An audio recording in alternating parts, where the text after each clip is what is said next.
Foros, de la academia a la industria. Un espacio para compartir las experiencias de los egresados de la Facultad de Ciencias en el mundo laboral. En la Universidad de Texas en Austin. El doctorado lo hice en análisis y después del doctorado me quedé viviendo en Austin como por 2 años y medio trabajando en Indeed.com, que es un motor de búsqueda que la sede principal queda aquí en Austin. Y después de eso, hace como un mes, menos de un mes, arranqué a trabajar en Netflix haciendo ingeniería de Machine Learning. Muchas gracias por la invitación, por cierto. Bueno, por la invitación, coorganización o por el evento en general. Gracias a ti, Luis. Santiago Hernández, cuéntanos. Listo, perfecto. Buenas tardes a todos. Yo soy originalmente ingeniero de sistemas de la Nacional. Hice doble titulación en matemáticas. Luego hice el posgrado en matemáticas también en la Nacional. Y pues mi área de investigación era topología algebraica. Yo empecé a trabajar hace un año larguito en una empresa que hace consultoría en inteligencia artificial que se llama Factored. Y muchas gracias por la invitación. A ti, Santiago. Santiago Pineda. Hola a todos. Primero agradecer pues la acogida del evento. Yo soy egresado de Matemáticas de la Nacional, también de la maestría en Matemáticas, y en este momento me encuentro realizando el doctorado en Matemáticas. He trabajado son todos 3 startups. Primero trabajé en Bosi, luego en Rappi, y en este momento trabajo en una idea que se llama Keep, que es básicamente como de Asset Management. Gracias, Santiago. Ricardo, ¿estás por ahí? Sí, buenas tardes. Mi nombre es Ricardo Arango. Yo soy matemático de la Universidad Nacional. Me egresé en el 2017. He trabajado, digamos, en una consultora inicialmente, Big Bang Data, y ahí ya estoy en Rappi desde hace un año. Y reitero, muchas gracias más que por el evento, diría por la asistencia y por la gran acogida que tuvo, que para todos creo que es una sorpresa. Sí, total. Y Jorge. Bueno, buenas tardes a todos. Mi nombre es Jorge Moreno. Yo soy matemático de la Universidad Nacional y también soy egresado de la maestría. Yo tengo una maestría en Ciencias Matemática Aplicada. Yo originalmente me dediqué a la topología algebraica y luego migré al análisis de datos. Incluso terminé mi maestría en Matemática Aplicada. Yo llevo más de 5 años trabajando en análisis de datos. Hace años trabajaba para startups y outsourcing de analítica, y desde hace más de 3 años lidero toda la analítica que tenga que ver con análisis de fraude, riesgo y ciberseguridad en protección. Gracias. Y muchísimas gracias por la asistencia y por la invitación, claro está. Gracias, Jorge. Bueno, ya para finalizar también me presento. Mi nombre es Verónica Guarín. Yo soy egresada del programa de estadística y soy también egresada de la maestría en estadística, y en ese momento estoy haciendo el doctorado también en estadística. Relativamente tengo poca experiencia en la industria, pero pues la idea hoy es compartir esa experiencia de cómo nos lanzamos y nos decidimos a buscar y abrirnos campo en la industria. Llevo un año lo cumplí hace unos días apenas. Llevo un año en protección, soy analista de actuaría allá. Bueno, para que continuemos y empecemos con la conversación, quisiera empezar como a hacerles unas preguntitas y que vayamos fluyendo mientras van apareciendo también preguntas del público. ¿Qué los motivó o qué circunstancias los llevaron a ese cambio y a trascender o a pasar, digamos, de la academia? Porque veo que aquí la mayoría son matemáticos y estaban pues en un mundo un poquito más abstracto. Entonces quisiera como que nos contaran un poquito cuál fue la motivación que tuvieron para salir de allá y animarse a conocer la industria y abrirse campo allí. Entonces, no sé, ¿quién quiere empezar? Luis. Pero, ¿qué tal si le damos un orden? Como el mismo orden en el que preguntaste qué hace cada uno, también voy a responder. Sí, así es. Entonces, Luis. Sí, o sea, primero que todo, yo creo que yo nunca tomé una decisión así como que entre la industria y la academia. A mí siempre me gustó un poco más la academia, pero incluso desde que yo estaba en Colombia haciendo la maestría, cuando yo le preguntaba a mis profesores, compañeros, cómo estaba el panorama laboral, yo veía que era complicado. Y no solamente es complicado en Colombia seguir en la academia, sino también en Estados Unidos y en Europa, en todos los lados. Entonces, debido a eso, yo siempre estuve mirando para ambos lados. Eso fue básicamente. Y una cosa que sí fue definitiva cuando yo estaba en Estados Unidos, y ya todo el mundo le cuento esta misma historia, es que estaba yo una vez en un evento en Purdue de matemáticas, de ecuaciones diferenciales, y una ciudad que se llama West Lafayette. Y yo me acuerdo que cuando yo estaba allá, yo dije, o sea, me di cuenta que no todas las ciudades del mundo eran como Medellín o como Austin o como Nueva York, donde uno ve cosas, sino que eran como una cosa muy aislada, donde uno casi no veía gente y no veía a nadie.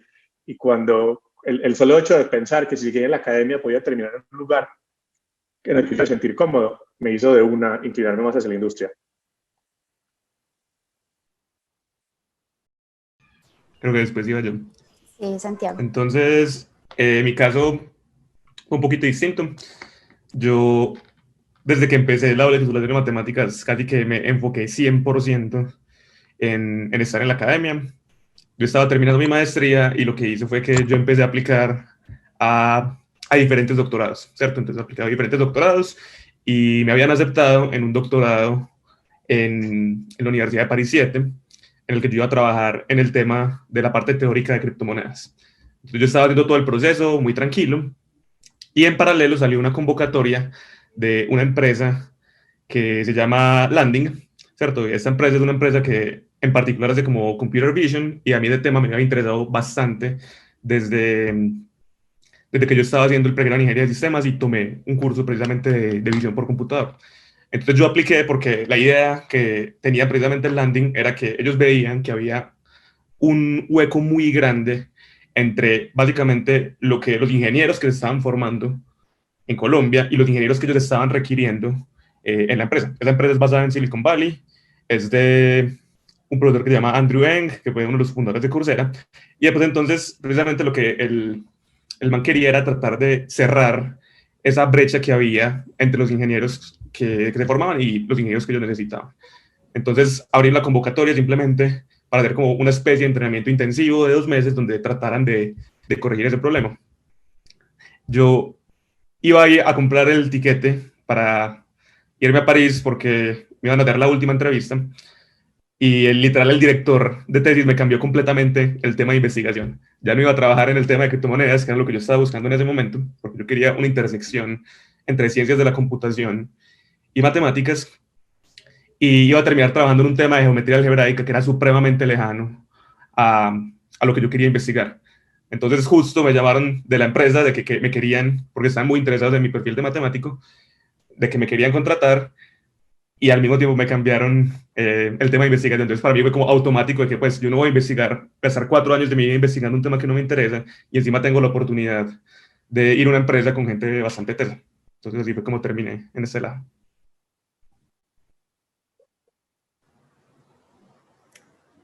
Santiago, Jorge. Bueno, yo les cuento mi experiencia. Santiago, Sí, ¿Quién habla primero? ¿Habla Santiago? Sí, Santiago listo. Pineda. ahí me escuchan. Sí, Sí. Santiago. Alice. Caso,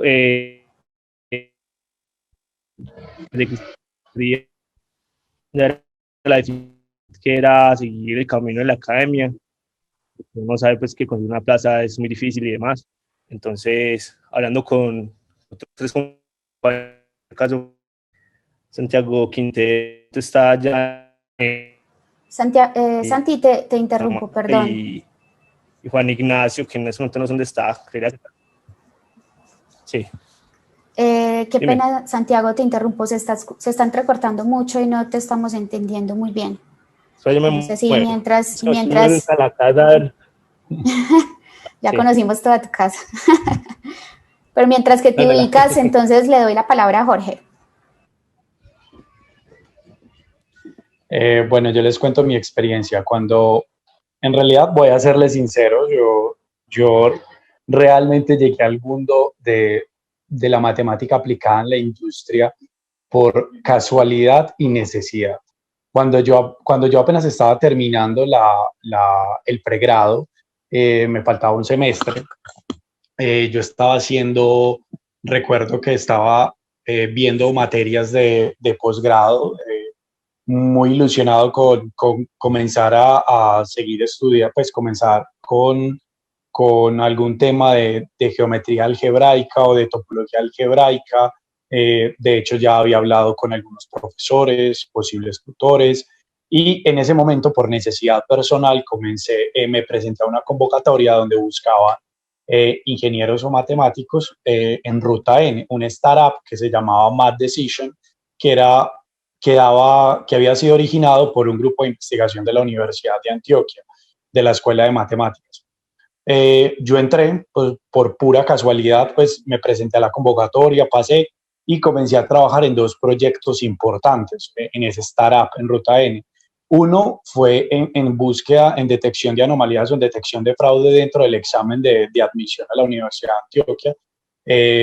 Un tema completamente nuevo para mí en ese entonces, una teoría bastante interesante, me resultó muy interesante y atractiva, y luego en paralelo comencé trabajando en trading algorítmico. Pues para los que no sepan, el trading algorítmico básicamente es entrenar máquinas para que trancen en el mercado, ¿cierto? Compren, venden o cancelen ciertos bloques de acciones o activos que se trancen en un mercado. Comencé a trabajar en trading algorítmico y simuladores con un banco grande acá en Colombia, lo cual requería que estudiase muchísimo, tanto de programación como leer papers cada semana sobre trading algorítmico, y literalmente me enamoré de la ciencia de datos, los resultados y el impacto. Realmente no esperaba que la industria me tuviese esa acogida. De hecho, cuando yo estaba haciendo la maestría, tuve la oportunidad también de irme a Francia. Pues me aprobaron una beca para hacer un M2 y posiblemente continuar con el doctorado, y al igual que Santiago, yo decidí quedarme por ese amor a la industria y ese progreso continuo que tuve. También, obviamente, por el prospecto laboral, el quedarme en la industria me ha proyectado desde que inicié, desde hace 5 años, un crecimiento casi vertical. En cada empresa en que trabajo y cada responsabilidad, cada proyecto siempre es un mundo nuevo, y realmente es apasionante. Entonces, hasta ahora, la verdad, no me he arrepentido de la decisión. Ahí me escuchan mejor. Sí, Santiago. Bueno. Bueno, decía que en mi caso, desde que está en la maestría, ya era consciente pues de la dificultad de conseguir una plaza en la vida universitaria. Entonces, alguna vez hablando con unos compañeros, que eran Miguel, que está en Dinamarca, Santiago Quintero, que está en Dinamarca, y Ignacio, que la última vez que supe él está en Bogotá, estábamos ahí hablando en Ágora y dijimos, ve, ¿por qué no montamos un seminario de Machine Learning, cierto? Entonces, por ahí empezó la idea, varios asistíamos y demás, y empezamos pues a aprender mucho del tema. Luego, pues con el tiempo, yo decía, bueno, se me va a acabar la beca de Colfuturo. Bueno, no es una beca, es un préstamo condonable que varios tenemos en el doctorado aquí en la Nacional. Y dije, se va a acabar la beca y yo ¿dónde voy a conseguir dinero, cierto? Yo tengo una familia y demás, ¿yo qué voy a hacer? Entonces, por esa época, decidí montar un perfil en LinkedIn donde yo sagradamente, yo trasnochaba mucho para sacar pues certificados. Yo no sabía si eso servía o no, especialmente de Coursera, y yo los montaba todos ahí en LinkedIn. De un momento a otro me escribieron por ahí de Bosi, que fue mi primer trabajo. El CEO de Humberto me escribió y me dijo, me interesa mucho tu perfil por este otro motivo, ¿quieres participar en el proceso? Y yo le dije, sí, de una, obviamente, pues me interesa totalmente el problema. Y ya así fue pues como empecé en el mundo de la industria. Entonces, por un lado, estaba muy consciente pues de la problemática que hay pues de plazas en las universidades, estaba estudiando porque me gustaba, y por otro lado tuve pues la suerte de que me contactaron pues por esa red de búsqueda de empleo.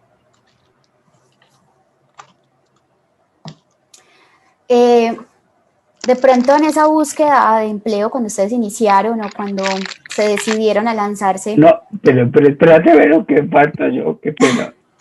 No, pero quería agregar si desean compartirlo con nosotros, qué pena, Ricardo. Si sintieron temor cuando tomaron la decisión o nunca pues dijeron, no, me voy a presentar y si no pasa nada no me importa, o cuál fue su actitud frente a eso. Entonces, primero que yo sí soy como, estoy más alejado de lo del resto de mis compañeros. Yo sí nunca fui alguien de la academia, pues de hecho tengo apenas el pregrado, nunca fui alguien de la academia. Decía lo que la gente cree pues de matemáticas, algo abstracto, de todo. Pero en el pregrado yo me quedé, pues o no me quedé, le comenté a varios profesores que algo que yo veía que nosotros nunca nos dijeron que podíamos estar en una empresa, el perfil o lo que nos metieron, siempre pues no, usted va a ser profesor, va a ser investigador, va a estar en la academia, pero nunca nos dieron ellos, usted puede estar en la industria, en una empresa. Yo empecé mis primeros pasitos, pues yo siempre estuve claro que me gustaba la matemática aplicada, que no iba a tirar por la academia. Y en mis primeros pasos fue en un proyecto con un grupo de arquitectura, con unos profesores que querían evaluar la accesibilidad en los edificios de educación superior. Entonces fue como listo, enfrentémonos. Fue el primer problema real, matematizar el problema. Es algo clave y hay una de las cosas que más valoro de ese aprendizaje. Empecé por ahí, ya ahí fui como, ve, este cuento es bacán, además siempre me gustó la programación. Y entonces empecé a hacer un curso por Coursera con la Universidad de Johns Hopkins sobre Data Science. Y ahí pues que me contactó un pelado que me dijo, mira, yo soy de México, tengo un contacto en España. Ellos tienen de contacto una cervecera que va a salir al mercado y quiere que nosotros orientemos la publicidad. Entonces, si quieren nos dividimos, tú coges la red social Twitter, 8 Facebook y 8 Instagram, hacemos un análisis de sentimientos y le decimos por dónde orientar la publicidad. Y entonces empecé así, por ese cuento, yo ahí me gradué y al cabo me contactaron por LinkedIn de Big Bang Data, pues para empezar con eso. El temor máximo que yo tuve, pues lo tengo, y además fue mi peor experiencia al momento de enfrentarme en una entrevista laboral, fue cuando salí a buscar una práctica para mí, pues para graduarme. Yo salí a buscar una práctica, recuerdo una entrevista que tuve en el grupo Nutella y me dijeron exactamente, eso fue en el 2016. La niña me dijo, no, es que yo no sé qué hacer con un matemático. Yo en ese momento no tenía como el plus, o decirle el plus que uno tiene como matemático hoy en día. No tenía esas herramientas en entonces yo simplemente iba como un analista que sabía programar, pero eso no sabía ser un estadístico, un ingeniero matemático que eran conmigo en la entrevista, pero no tenía las herramientas suficientes para decirle, vea, yo como matemático tengo este plus. Y entonces de ahí me quedó el temor, y creo que fue así por menos 6 meses, un año, ese temor de no saber en sí, en realidad, cuál es el plus que uno puede dar matemáticas.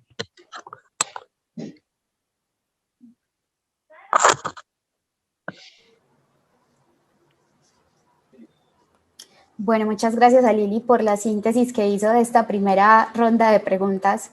La conclusión a esta primera pregunta es la motivación para dar el salto de la academia a la industria, es la posibilidad de aplicar los conocimientos que han sido la suma de motivación en el desarrollo del personal académico.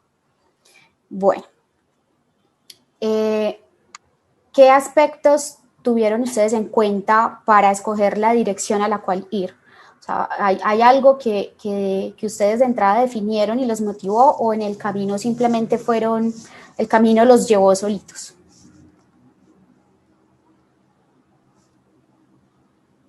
Bueno, primero, qué pena, muchachos, antes de continuar, hay una pregunta en el chat de Beatriz. Ella quisiera pues que de pronto ustedes le ayuden. Los entrevistados han realizado estudios en matemáticas, pero algunos han trabajado en temas de análisis de datos. ¿El análisis de datos está más relacionado con estudios en estadística o en matemáticas? Si quieres, yo te ayudo con eso. Yo te diría, yo creo que la ciencia de datos en general no es una aplicación particular de una sola ciencia. De hecho, es donde confluyen muchas ciencias. El conocimiento en muchas ramas de la ciencia puede facilitar el aprendizaje de la ciencia de datos. Entonces, yo personalmente he trabajado con gente con carreras muy particulares en ciencia de datos. He trabajado desde astrofísicos, astrónomos, matemáticos, hasta antropólogos. He trabajado antropólogos que saben más analítica que muchas personas que he conocido en mi vida. Entonces, en realidad no es una ciencia completamente cerrada. Ahora, las bases que uno obtiene en ciertas carreras puede facilitarle el camino al aprendizaje de la ciencia de datos. La estadística y la matemática en particular, que al fin y al cabo son la misma ciencia, dan una base muy buena para el aprendizaje de la ciencia de datos. Sin embargo, actualmente, por lo menos en Colombia, la ciencia de datos es muy empírica. Es decir, uno va a necesitar una carrera base, un conocimiento base, y luego ganas y motivación.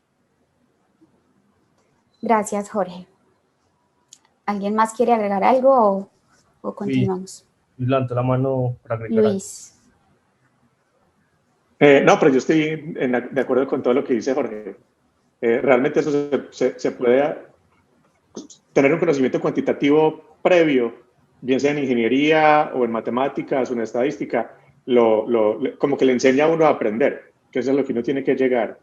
Y en el camino uno va a seguir aprendiendo, pero si tuviera que dar una respuesta muy concreta, yo sí diría que es muy importante, digamos, entender bien los cursos de cálculo, un par de cursos de estadística, un cursito de probabilidad y un par de cursos de programación. Con eso va a estar muy bien para, digamos, arrancar la carrera. Supremamente bien, diría yo. Ok, en el chat también nos pregunta Yuar, ¿me podrían dar una diferencia clara o una diferenciación clara, lo escribe él, entre inteligencia artificial y ciencia de datos? Yo puedo hablar un poquitico de esto. En general, no hay un consenso absoluto respecto a qué es la inteligencia artificial, ¿cierto? Entonces, empezando por ese lado, ya hay, digamos, una dificultad un poquito técnica al momento de definir eso, ¿cierto? Uno trata de decir como que la inteligencia artificial es simplemente lograr que los computadores sean capaces, de alguna manera, ya sea de actuar como un humano. Uno puede ir hasta las raíces de la inteligencia artificial y pensar en que es que una máquina pase la prueba de Turing, ¿cierto? Entonces tengo una conversación o en interacción con un humano y el humano no se da cuenta que es una máquina, ¿cierto? Pero en realidad, en la práctica, en realidad, lo que uno trata de decir al final de cuentas es simplemente como que tratar de que las máquinas sean capaces de hacer algo que suele ser muy rutinario para una persona o que simplemente trate de resolver problemas de una manera mejor que como lo podría hacer un humano, ¿cierto? Sin referirnos como explícitamente a lo que es el término inteligencia, ¿cierto? Que es donde parte pues como precisamente esta duda de lo que podría ser ese tema. En ciencia de datos, digamos que las palabras sí lo dicen bastante bien, que es cierto, es simplemente qué podemos hacer una vez tenemos una cantidad grande de datos, ¿cierto? Cómo podemos inferir información, tener información útil y luego poder aplicar explícitamente esas cosas que podemos extraer de los datos, ¿cierto? Entonces, lo que termina pasando cuando uno está, digamos, en la industria, es que estas dos cosas terminan más o menos intersectando en varios puntos, ¿cierto?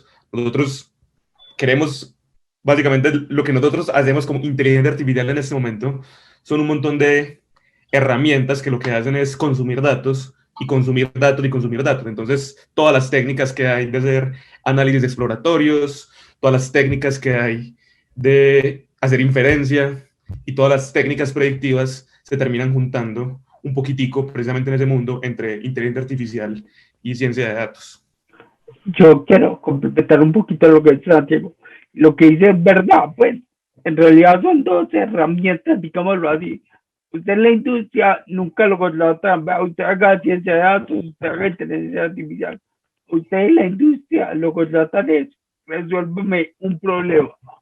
Usted verá cómo lo resuelve y si lo, pues, tal que lo resuelva bien, obviamente, pero que lo resuelva.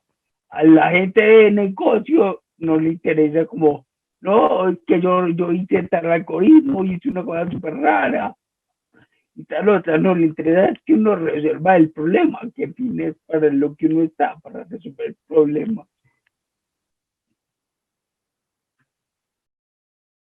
Yo propongo algo. Cuéntame. Ahí pues están haciendo varias preguntas, entonces primero como que estamos pendientes pues y respondiendo lo que los demás pregunten en claridad. Entonces si hay una pregunta que salta ahí que es muy importante como la de qué software se usa, todos como hablar de la experiencia que hemos usado. Y la otra es que vamos a habilitar también un canal en el Slack donde nos pueden tirar preguntas y nosotros estar muy pendientes de responderles. Si quiere al final de la sesión yo mando un link donde todos puedan pedir acceso y yo les doy acceso al canal de Slack para que hagan las preguntas que les quede después del conversatorio. Y con mucho gusto vamos a estar pendientes para responderlas. Bueno, entonces siguiendo con la conversación, entonces más adelante alguna de esas inquietudes que están planeando ahí o que están que planean ahí en el chat se van a tocar, como lo dijo Santiago. Por ahora entonces continuamos. ¿Qué les parece si nos cuentan un poquito acerca de sus experiencias en las entrevistas laborales? ¿Cuál fue su mejor y peor experiencia? Si quieren compartir con nosotros.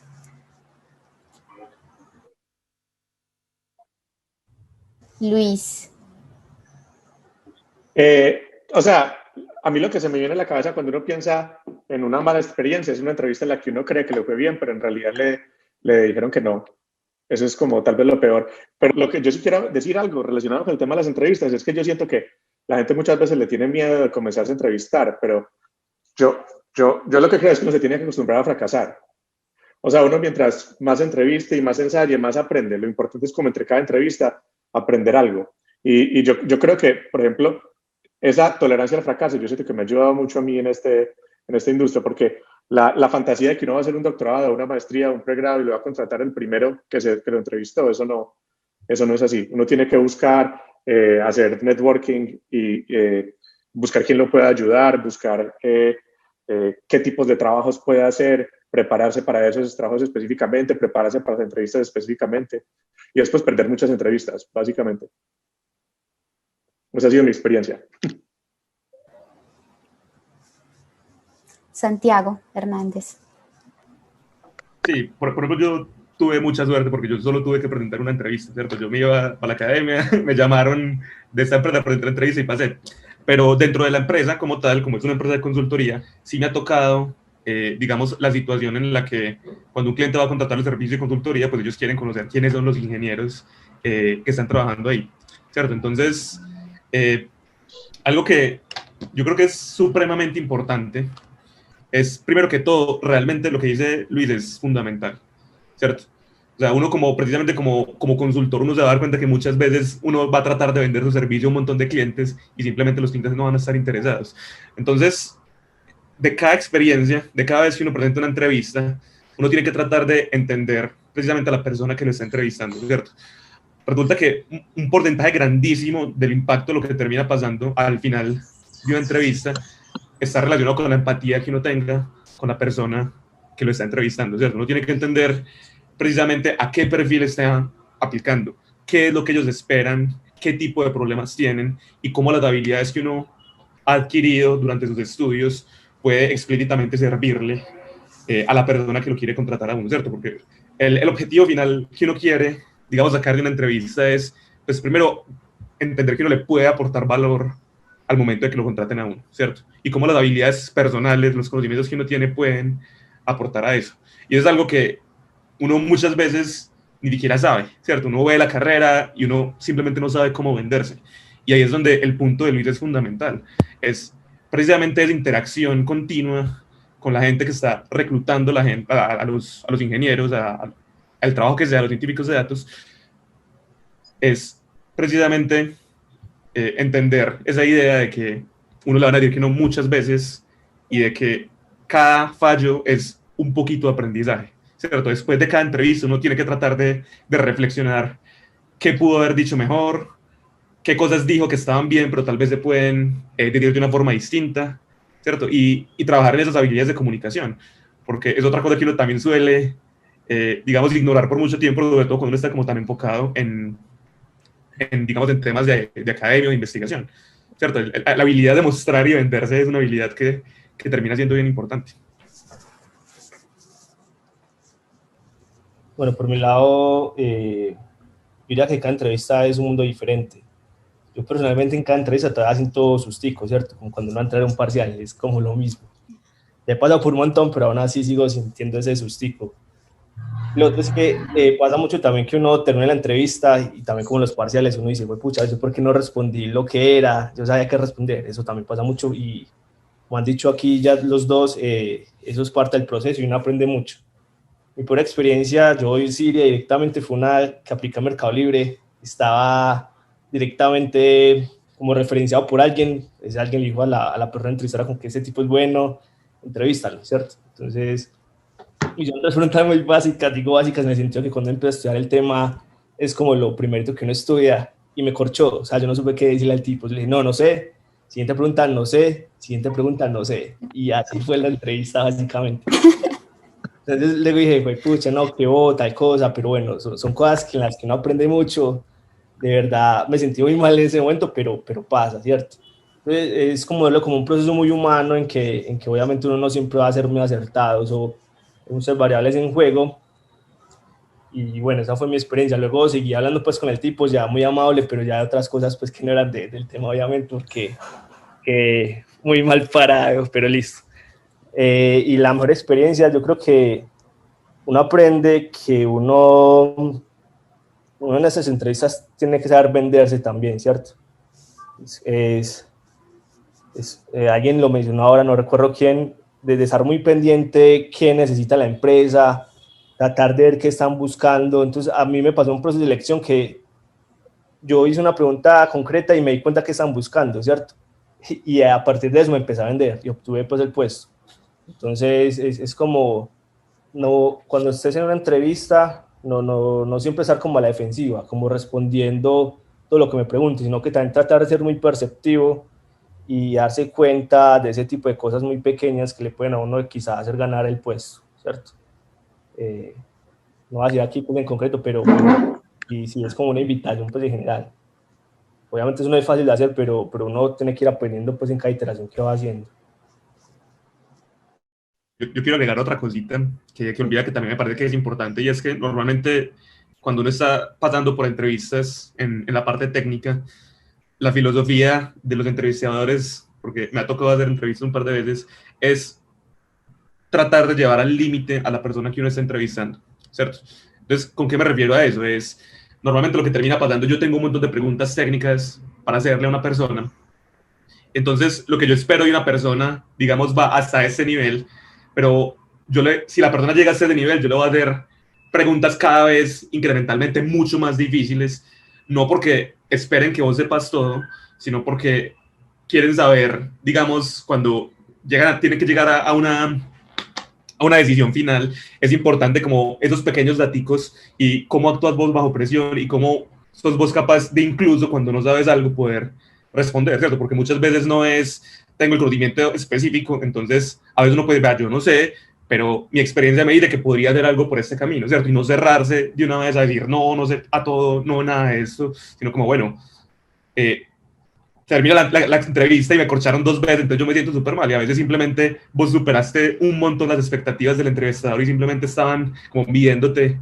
el aceite para ver hasta dónde podías llegar más adelante. Entonces, sentirse mal con las entrevistas casi nunca es una buena estrategia, ¿cierto? Como todos hemos dicho, siempre es una cuestión de tratar de aprender de la experiencia.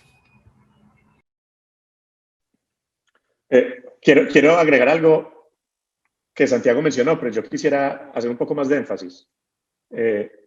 Y es lo siguiente, o sea, cuando uno está en un proceso de selección, en una entrevista, uno no puede verse siempre como que uno es el que está siendo entrevistado, uno también tiene que entrevistar a la empresa. Y yo creo que uno tiene que entender muy bien exactamente ellos que están buscando, cuestionarlos, así como ellos le preguntan a uno cosas de ingeniería y cosas de habilidades suaves. Uno también tiene que preguntarles a ellos por la cultura de la empresa, por el tipo de herramientas que usan, por cuánta gente han echado o cuánta gente se ha ido de la empresa o del equipo en los últimos meses o en los últimos años, qué tan estables han sido, cuáles son las expectativas en el próximo año. O sea, mientras uno más los cuestiona, yo he notado que las empresas valoran mucho eso, porque en últimas definitivamente hay cierto tipo de empleadores que quieren un ingeniero o un matemático que no cuestione nada, pero yo creo que los buenos empleadores son los que tratan de que uno llegue a cambiar, tratan de que uno llegue a mejorarlos.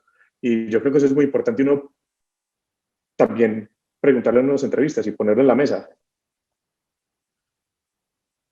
Sí, de acuerdo, valoran mucho que uno esté muy activo ahí, como que cuál es el problema que tiene en su momento, qué esperan de uno, que sea una conversación muy fluida. Y más cuando es alguien de recursos humanos o un psicólogo. En los procesos, por ejemplo, entrevista al CEO, un psicólogo, alguien de recursos humanos. Cuando los de recursos humanos, por ejemplo, a mí me pasó una vez que me presenté a un corporativo, en ese momento estoy en un corporativo, pero es la primera vez que paso un proceso de un corporativo. La primera vez me pasó eso, sentí como ese desenfoque que yo tenía con la psicóloga y la psicóloga pues me rechazó el proceso. Entonces es eso, como que se entabló una conversación, que te han interesado, así sea mentiras, pero sí tiene que pasar pues. Yo agregaría, como para no alargar el tema, yo agregaría que realmente una entrevista laboral es un mini laboratorio social. O sea, nadie te va a preparar perfectamente para eso, ni en matemáticas, ni en estadística, ni en ingeniería. En ninguna carrera te preparan para una entrevista laboral. Y básicamente eso es completamente empírico. Es ensayo y error. La mayoría de nosotros ha pasado por fracasos grandes que nos dicen no, cuando uno ya prácticamente está seguro que lo van a llamar. Yo lo que les recomendaría es intenten. Realmente las empresas han cambiado mucho de paradigma. Yo también trabajo en un corporativo y uno creería que el corporativo solamente contrata personas de cierto esquema o algo, pero realmente no. Yo, por ejemplo, en la empresa donde yo trabajo hay personas que tú ves caminando y van vestidos de manera informal, con tatuajes a la vista, cabello largo, un poco introvertidos, pero que a la larga siempre aportan algo. Entonces, básicamente uno lo que tiene que hacer en ese mini experimento de contacto con la empresa es realmente entender esa lógica, qué es lo que ellos necesitan, qué es lo que puedes aportar.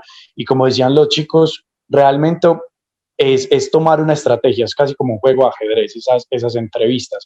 Y uno con la práctica es que se da al dolor del fracaso, porque nada es perfecto. O sea, por más bueno que seas, por más herramientas que manejes, siempre vas a estar presto a un fracaso en una entrevista laboral. Y paréntesis, quería responder una de las preguntas que me pareció muy interesante en el chat, ahí rápidamente, que hablaban sobre las herramientas que más se usan. Pues realmente las herramientas en analítica son muy variadas y son un montón y depende mucho de la empresa para la que trabajas, pero hay herramientas que te permiten tener bases. Entonces yo lo que le recomendaría a alguien si realmente quiere aprender análisis de datos en programación es haga programación en lenguajes universales de datos, o sea, mínimo Python y R, y no casarse con una herramienta, o sea, de minería de datos o flujos o ETLs, sino que lo que lo impulsaría es, actualmente lo que mueve la industria de datos es la nube. Comience a estudiar las nubes, o sea, cualquiera, no importa, cualquier nube que sea la que pueda. Y realmente cuando usted aprendió una nube, a manejar una nube, sea GCP, Amazon o Azure, la que sea, usted va a tener cierta idea y cierta capacidad para desarrollarse después. Yo he trabajado en diferentes empresas y cada vez que llego a una me presentan herramientas nuevas. No sé, aprende Modeler o aprende Nime o aprende Java o aprende esto o aquello, pero si tú ya tienes las bases va a ser mucho más fácil. El truco en análisis de datos no es saberlo todo, es tener las bases para el autoaprendizaje. Gracias, Jorge. Yo complemento un poquito lo que tengo, que me parece muy importante. Sí. Concuerdo con Jorge cuando dice que, o sea, el problema no es no saber, el problema es no querer aprender. Uno siempre le toca aprender, o sea, tengan en cuenta algo, cuando con lo que uno sale pegado son las bases ¿para qué? Para aprender. Entonces, a uno que estudió matemáticas, estadística, ingeniería, te queda mucho más fácil coger un libro y aprender por sí mismo. Con eso. Y respecto a lo de las experiencias, ya ahí es como la peor experiencia en mi caso, la de la primera entrevista que fue con el grupo Nuclea. Y le diría la experiencia más bacana para mí fue incluso la última. ¿Por qué? Porque yo recuerdo que no era un jueves. Ese jueves por la mañana me mandaron la oferta laboral en Sura. Pues ya se había pasado todos los filtros, ya era solo firmar. Y ese jueves por la tarde me mandaron la de Rappi. Fue algo gratificante porque, como así, o sea, de una vez para que se den cuenta que uno como matemático, como estadístico, tan requerido en este mundo, que se da la opción y el lujo de despreciar a Sura, una empresa tan grande, pues, y irse por Rappi, pues, o igual uno está ahí de dos grandes empresas, como matemático, como estadístico, como cualquier persona que se dedica a esta en la cuarta revolución industrial. Bueno, ahí para darle continuidad a lo que estaba diciendo Jorge, quisiera como ampliar un poquito más la inquietud que decían, si tienes que aprender R o Python, más bien hablemos de cuáles son esas habilidades técnicas e inclusive blandas que deberíamos tener y que resaltan la formación académica ya en el mundo laboral.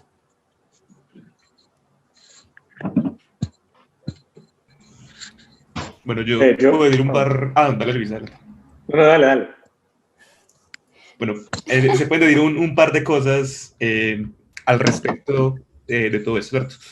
Yo estoy muy de acuerdo con Jorge de que no es una cuestión de casarse completamente con una herramienta en particular, ¿cierto? Eso va a depender demasiado de qué es lo que está haciendo la empresa, ¿cierto? No puede decir, yo aprendí Python y aprendí a utilizar TensorFlow para construir mis redes neuronales, pero pues puede que eso no sea práctico cuando vos necesitas el deployment dentro de una empresa. En la empresa puede que todo lo manejen en Go, entonces que te toque aprender algo de Go, que te toque aprender algo de Scala, porque todo lo hacen con Spark.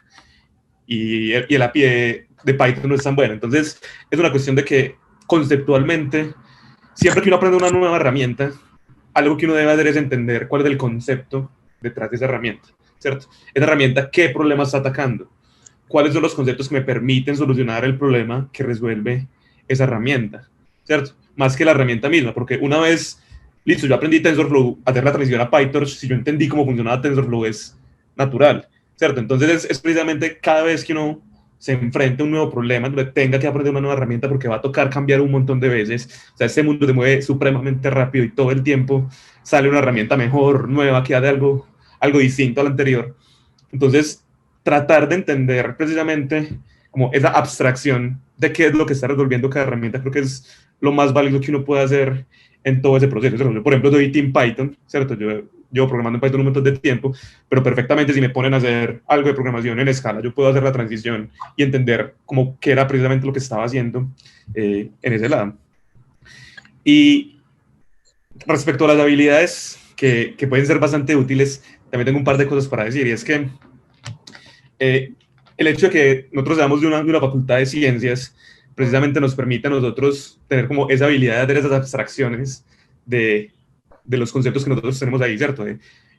Tanto de la herramienta como de los temas que estamos aplicando. Y eso se puede manifestar de varias formas. Se puede manifestar de la forma de que para nosotros va a ser mucho más sencillo leer un artículo sobre el estado del arte de algo que resuelve un problema y entender qué es lo que está pasando y entender cómo esa solución me puede ayudar a mí a resolver algo, ¿cierto? Y una vez uno tiene esa idea, uno tiene esa abstracción de, bueno, cuál es el problema, cuál es la herramienta, cómo se pueden mezclar para resolverlo, la siguiente habilidad que resulta ser absolutamente fundamental es la comunicación, ¿cierto? Es, bueno, ¿cómo hago yo para explicar este tema o cómo hago yo para vender esta idea dentro de la misma empresa, ¿cierto? Y digamos que eso es algo que uno tiene que tener muy en cuenta, porque muchas veces cuando uno está resolviendo problemas, uno no lo está haciendo a la gente técnica, ¿cierto? Uno lo está haciendo es normalmente a la gente de negocio. Entonces, no, yo no voy a llegar a decirle, resolví esto con el embebimiento en un espacio hiperbólico de cualquier cosa rara, sino que voy a decir, hombre, mira, ese problema se termina resolviendo, estos son los posibles resultados, esta es la forma en la que yo puedo abordar este tema desde mis conocimientos sin necesidad de estar del punto de vista técnico. Entonces, precisamente como abstraer las cosas y llevarlo a un punto donde uno puede utilizar un lenguaje, digamos, como coloquial para explicar las cosas que además le aporte valor a la empresa y que te pueda explicar sencillamente, creo que son habilidades bastante valiosas que uno debe desarrollar. Y otro comentario, aprender inglés. O sea, honestamente, aprender inglés es una cosa que fácilmente te duplica el salario, te duplica las oportunidades y lo que les digo, y en este momento pueden aprovechar que hay mucha inversión extranjera viniendo, por ejemplo, aquí en Medellín. Pero hay un montón de startups que están empezando con financiación en dólares y cosas por el estilo que requieren que vos tengas un conocimiento básico y que sepas inglés. Y eso te abre un mundo de posibilidades bastante grande. Bueno, habilidades, yo diría que mente abierta siempre, ¿cierto? Y la segunda es mucha resiliencia al fracaso. Cuando yo creo que a muchos nos ha pasado que cuando presentamos un problema no sabemos nada, literal, ¿cierto? Más con nuestras bases. Me ha pasado varias veces en que no tengo conocimiento del problema. Cuando digo el problema es conocimiento de negocio, ¿cierto? Cuando consigan trabajo y tienen un proyecto, como consejo les digo, conozcan el proyecto, hablen con la gente de negocio, familiarícense con la gente de negocio.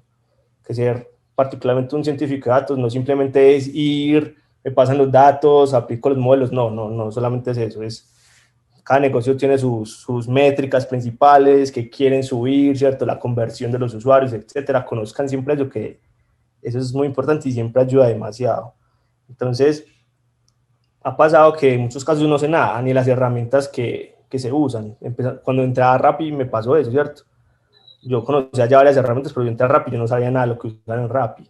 Entonces, siempre hay que tener como esa paciencia, como esa resiliencia al fracaso. Yo me acuerdo que eran épocas muy estresantes en que uno se acostaba y decía, pucha, tengo que aprender esto rápido, me están presionando. Entonces, por más títulos que tú tengas, por más estudios o certificaciones que tú tengas, por más que te digan los demás de que tú puedes, siempre tienes que manejar como esa paz interior de que tú también puedes y que de alguna forma vas a salir de ahí, como esa facilidad o esa metodología que tú tengas para salir de la presión. Eso para mí es muy importante, fuera de los conocimientos, y me ha ayudado mucho en muchos problemas que he tenido, tanto en la industria pues, como en la vida privada o académica. Entonces, para mí eso es muy, muy importante, esos dos aspectos. Yo complementaría a Santiago diciendo que completamente de acuerdo con lo que dice Santiago. Uno realmente en analítica, cuando se dedica a la ciencia de datos, uno creería ambiguamente o falsamente que realmente solamente ir a aplicar datos. No, yo creo que lo más importante en ciencia de datos es la capacidad de aprendizaje y autoaprendizaje. O sea, puedes pasar de trabajar para una universidad, para una empresa textil, para un banco, un corporativo, y cada uno tiene sus líneas de negocio, hay que aprender el negocio. Realmente, por más analítica o más matemática o más estadística o lenguaje de programación que manejes, si no es capaz de entender el problema, no sirve de nada. La capacidad de aprendizaje está ahí. Para no redundar en lo que habían dicho los compañeros, yo agregaría la creatividad. A veces en la industria es más apetecido y más valorado las soluciones sencillas y fáciles de explicar que los grandes algoritmos extremadamente complejos. Entonces, a veces ser creativo, dar soluciones sencillas puede facilitar bastante la conexión, sobre todo cuando no trabajas en una empresa de tecnología. O sea, si trabajas para un corporativo, para un banco, para una empresa, no sé, de producción de alimentos, cuando trabajas para una industria, digamos que no, que su top no es la tecnología y la programación, esa capacidad de creatividad, de resolver las cosas con herramientas básicas y soluciones a gran escala, realmente son muy valoradas.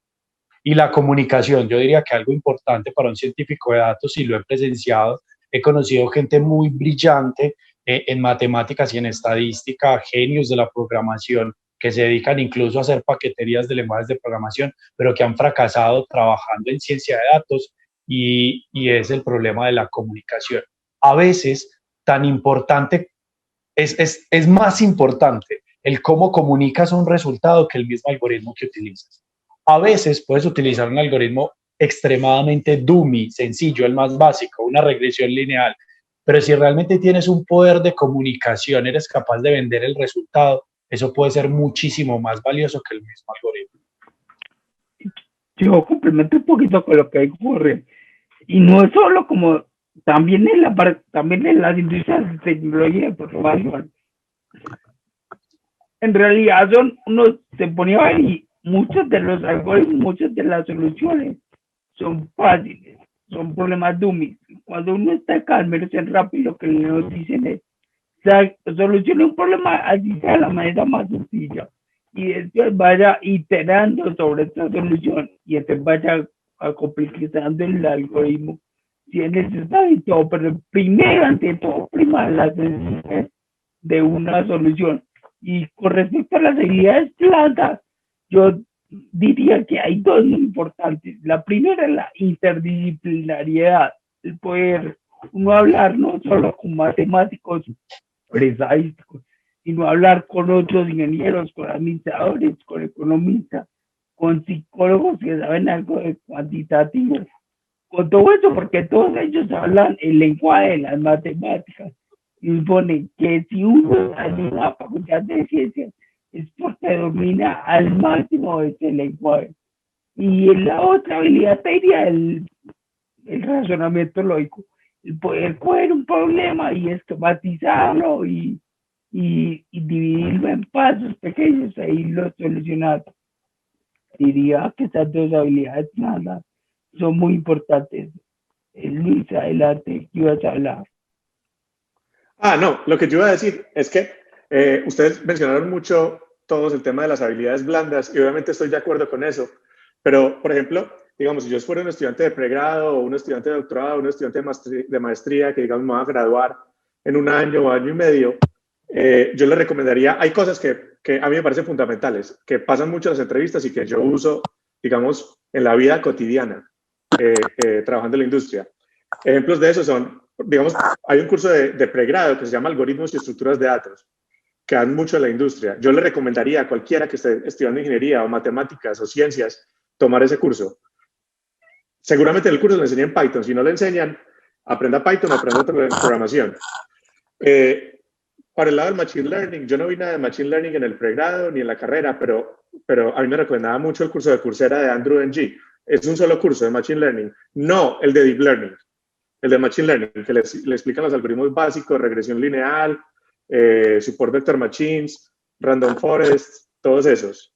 Y una cosa, dos cosas más. Una cosa que está muy, digamos, o sea, yo no diría que de moda, pero es una cosa que se está volviendo fundamental, que es aprender Amazon, bueno, dije Amazon Web Services, pero en general, computación en la nube.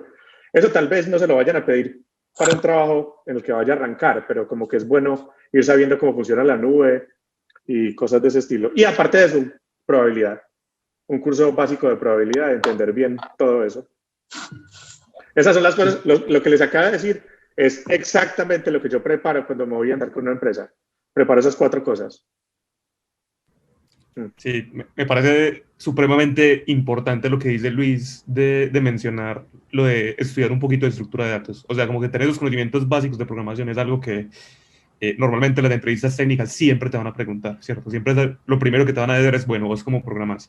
Y aparte de eso, me recuerda otra cosa que me parece muy valioso mencionar, y es, uno en la mayoría de empresas va a utilizar algún tipo de cosa para versionamiento de código, ¿cierto?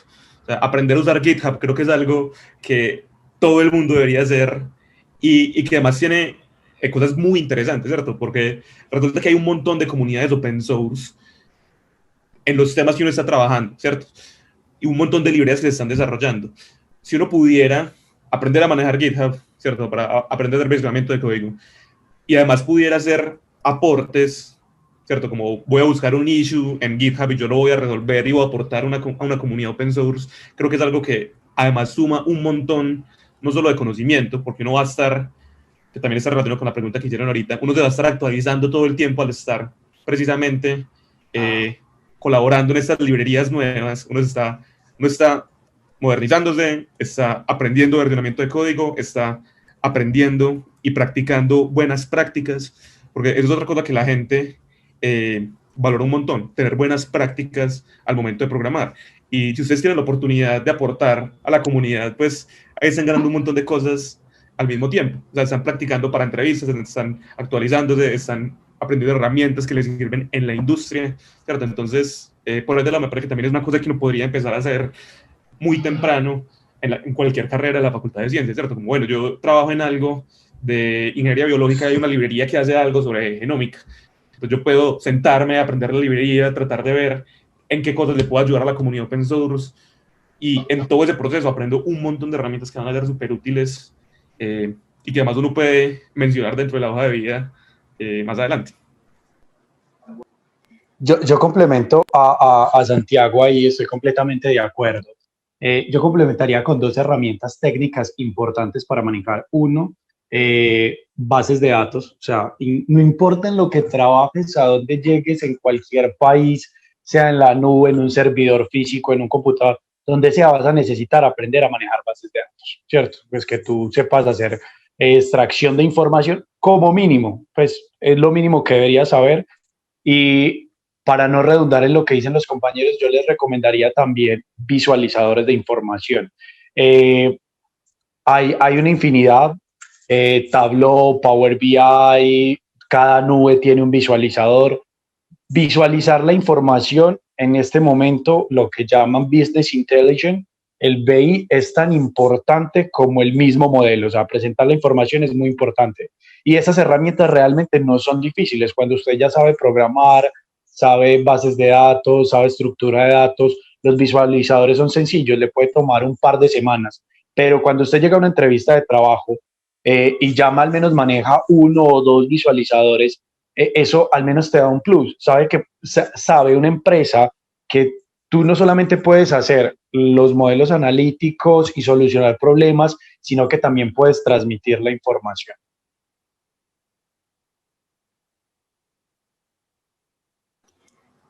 Gracias, muchachos, por sus respuestas. Ya como para finalizar, hay una inquietud que me envía Luisa, y es en este momento, listo, ya supimos o aprendimos un poco del paso que dieron de la academia a la industria, pero en este momento, ¿cómo es su relación al revés? ¿Cómo es en este momento ahora de la industria a la academia? ¿Cómo sigue siendo esa relación para ustedes? Si quieres empiezo yo, que estás estudiando. Bueno, primero a dar un aviso parroquial, y es que he leído que algunos dicen que sigamos con los espacios, y esa es la idea, ¿cierto? No morir aquí, sino que seguir con otras charlas, quizá enseñar, ¿cierto? Hacer seminarios o cursos, lo que sea. De hecho, por eso ya compartí un canal que se llama Slack para que nos estemos comunicando constantemente. Y lo segundo que quiero decir antes de responder es una invitación, es que nos den feedback, ¿cierto? Quizá ustedes quieren estar en este mundo, nosotros pasamos por eso, sufrimos por esto, y si le podemos ayudar en algo, tírenos feedback por ese canal o por los correos, como quieran, pero yo personalmente estoy dispuesto, y ustedes también lo han manifestado, a estar muy atentos y responder, ¿cierto? Para que ustedes también estén aquí o en lo que quieran, no sé. Ya respondiendo a esto, pues yo en este momento estoy haciendo el doctorado también en matemáticas. Entonces, en ese sentido, como es de la industria de la academia, pues bueno, yo podría hablar, supongo que estaba trabajando y luego empecé el doctorado. No fue así el caso, pero fue al revés. Pero lo que yo diría es que depende del lugar donde tú estés, hay muchas personas que están interesadas en que tú sigas creciendo, ¿cierto? Yo diría que mucho los corporativos. Yo no he estado ya en varias startups, pues en 2 o 3, y también dicen eso, pero es más complicado en el sentido de los tiempos. Pero los corporativos hay unas fechas establecidas de trabajo, te apoyan constantemente, tú puedes hablar con un compañero para que te reemplacen algo. Entonces, en ese sentido, yo diría, es difícil estar en la industria a la vez estar estudiando, pero hay que llegar como a un punto en común, ¿cierto? Yo tengo entendido, por ejemplo, hay unas startups, por ejemplo, que vienen de afuera, que ya tienen otra cultura, por ejemplo, la que está Santi Hernández, que quizá pueda hablar más de eso, que te apoyan también mucho con que tú sigas, si estás en la industria, hagas una maestría, hagas una especialización, hagas un doctorado y te apoyan mucho. Quizá ahorita Santi quiera complementar en eso. Entonces es más como el lugar donde uno esté. Si uno tiene una meta, pues para seguir en la academia, pero aún así estar trabajando, con toda seguridad van a encontrar lugares donde eso pase. Solamente diría pues eso. Sí, yo creo que hay varias cosas interesantes para mencionar, ¿cierto? Por ejemplo, en la empresa que yo trabajo hay varias cosas que resultan bastante interesantes. Digamos, de esa idea de pensar industria, academia y, digamos, aprendizaje continuo, por llamarlo de alguna manera, ¿cierto? En la startup donde yo estoy y en otras startups dentro del mismo ecosistema, siempre hay, digamos, un budget para seguir aprendiendo, ¿cierto? Entonces a nosotros todo el tiempo nos están diciendo como, bueno, aprendan nuevas tecnologías, nosotros les pagamos los cursos, les pagamos las especializaciones. Hay un compañero, por ejemplo, que él había dejado de empezar la maestría y le dijeron, hombre, terminala, nosotros te damos el tiempo, te reservamos un espacio como de la semana para que donde no tengas que trabajar y puedas dedicarte a trabajar en tu tesis de maestría. Entonces sí, yo creo que en realidad uno dentro de la industria hay muchas áreas donde todo el tiempo lo están a uno incentivando a seguir aprendiendo, ¿cierto? Y a seguir buscando nuevos conocimientos, nuevas herramientas, nuevas tecnologías.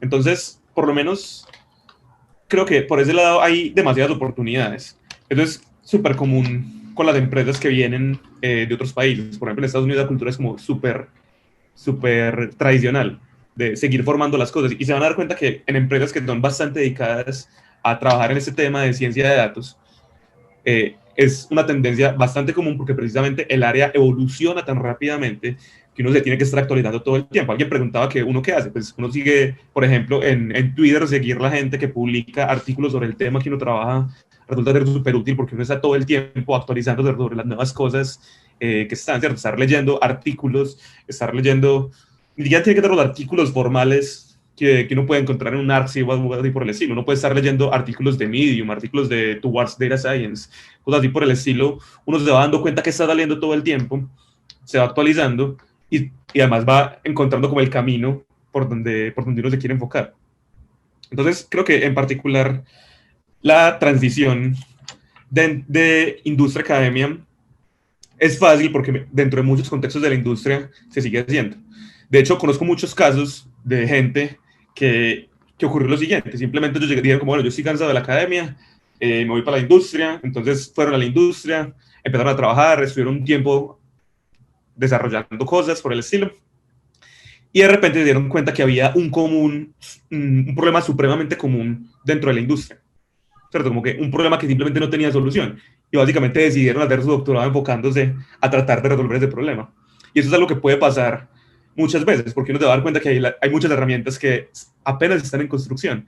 Y eso le puede a uno crear la motivación de buscar un doctorado posteriormente en esos temas para no solamente aportar dentro de la industria, sino también aportar al conocimiento humano como tal. Pero porque uno se da cuenta que hay un montón de problemas abiertos, y un montón de retos, y un montón de cosas que apenas se están construyendo. O sea, nosotros estamos precisamente en esta generación de la transición súper grande de lo que uno llama software 1.0 a software 2.0, y hay un montón de retos en precisamente cómo estamos aplicando las técnicas, ¿cierto? Si uno mira y se va, por ejemplo, a la ingeniería de software clásica, pues en la ingeniería de software clásica hay un montón de retos que se resolvieron, por ejemplo, con DevOps. y cuando tratan de aplicar la misma historia en el contexto de Machine Learning, se dan cuenta que no todo funciona igual. Entonces hay un montón de cosas que están surgiendo y se están desarrollando todo el tiempo. Entonces, digamos que también es la oportunidad uno de volver desde la industria a la academia, cuando uno trabajando en estos temas se da cuenta el montón de áreas que todas requieren un montón de trabajo y uno puede hacer investigación, ya sea en una maestría o en un doctorado, respecto a esos temas. Yo quiero complementar algo, y es que aquí muchos, de hecho, trabajando en la industria todavía dan clases, ¿cierto? Ya sea en la nacional, en la AFID, eso también puede verse como una forma de la industria de la academia. Es muy normal, yo tengo muchos colegas que todavía lo hacen, y les gusta, es una pasión estar transmitiendo todos esos conocimientos, porque eso es algo que está inherente a nosotros. Quizá muchos podríamos decir que lastimosamente no podemos seguir en la academia investigando temas que nos gusten en particular, ¿cierto? Pero mucha gente todavía ejerce, pues, como, de hecho, varios de los que estamos acá, esa actividad, pues, docente. Lo otro que quería decir es, ya me olvidó, bueno, ella decía otra cosa un poco independiente, es que no les dé pena comunicarse por Slack. Si no saben alguno de los nombres de nosotros, escriban en un canal que se llama General. Ahí quizá algunos somos pendientes. Pues sí, muchos dan clase y la otra opción se me fue en este momento, pero bueno, ahí disculpa.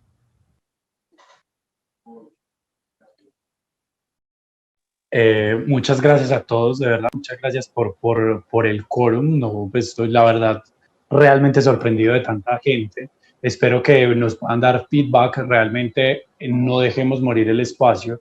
¿Qué quieren? Si vamos a entrar a charlas más profundas, técnicas, o de herramientas, o de teoría. Realmente, ¿qué es lo que quieren? ¿Cómo lo quieren? Y vamos resolviendo en el camino. Sí, ahí también creo que pues en la invitación que les envié tienen mi correo electrónico, me pueden escribir también cuando deseen, todo ese feedback y esas recomendaciones que tengan pues son totalmente bienvenidas. Muchas gracias a todos por el espacio, por dedicarle tiempo a esto, por la acogida, de verdad que no lo esperábamos, entonces muchas gracias a ustedes, muchachos. Gracias, hasta luego. Alguien está preguntando sobre el workspace de Slack. Voy a volver a mandar el link de la invitación por acá. Sí, por favor. Para que no lo haya captado. Ya para finalizar, que les quede ahí eso. Ahí está el Slack, la página de Slack. Igual, Veros, y a los que se inscribieron en el evento, ¿habrá alguna forma de mandarles este enlace? Sí, claro, yo tengo los contactos de todos, entonces les estaré escribiendo también correitos con pues, varias de las herramientas que hemos mencionado acá también, por si quieren buscarlo en Google y aprender un poquito más. Los cursos que mencionamos también, ténganlo ahí en mente y presentes para que les enviemos el link. Sí, exacto. Vuelvo y digo, dejo ahí la invitación de que lo que quieran, yo sé que muchos van a estar pendientes para responder, ¿cierto? Y sin pena. Entonces, gracias de nuevo y me sorprendió pues por la asistencia. Sí, todos. Muchas gracias, muchachos. Que tengan una feliz noche. Chao, hasta luego. Gracias por la asistencia, muchachos.